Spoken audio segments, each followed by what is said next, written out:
আসসালামু আলাইকুম। আজকে আমি আমার সেমাই রান্নাটা আপনাদের সাথে শেয়ার করব।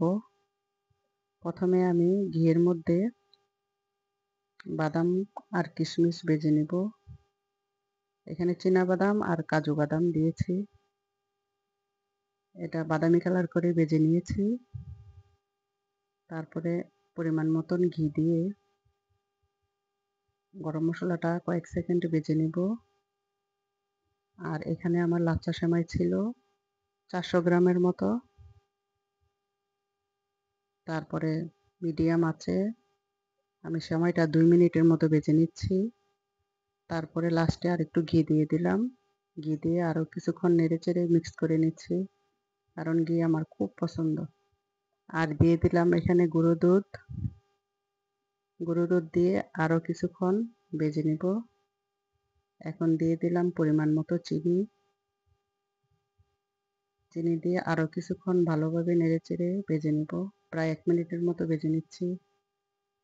আর এখানে আমি 1 কেজি চাইতে বেশি দুধ আগেই আমি ঘন করে রেখে দিয়েছি। তারপরে এখানে আমি 1 কেজি দিয়ে ক্ষীরটা বানিয়ে নিব। দিয়ে দিলাম গরম মশলা। আর আমি গরম মশলা সবসময় 3-4 মিনিটের মতো রান্না করি, তারপরে গরম মশলাগুলি উঠিয়ে নিই। এই ফাঁকে আমি সেমাইটা ভালোভাবে বিছিয়ে নিচ্ছি ডিশের মধ্যে। আর দিয়ে দিলাম পরিমাণ মতো চিনি। চিনি দিয়ে ভালোভাবে নেড়েচেড়ে দুধটা ঘন করে নিচ্ছি। আর আমি মশলাগুলি উঠিয়ে ফেলে দিচ্ছি। এলাচের ফ্লেভারটা বেশিক্ষণ রান্না করলে ভালো লাগে না আমার কাছে।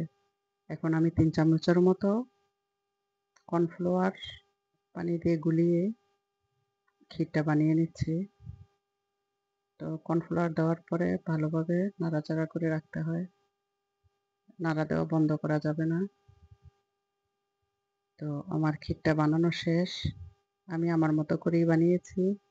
অনেকে দেখেছি ক্ষীরটা অনেক ঘন করে বানায়, কিন্তু আমার ঘনটা পছন্দ না। এজন্য আমি আমার ক্ষীরটা পাতলা করে বানিয়েছি। আপনারা চাইলে ঘন বানিয়ে খেতে পারেন।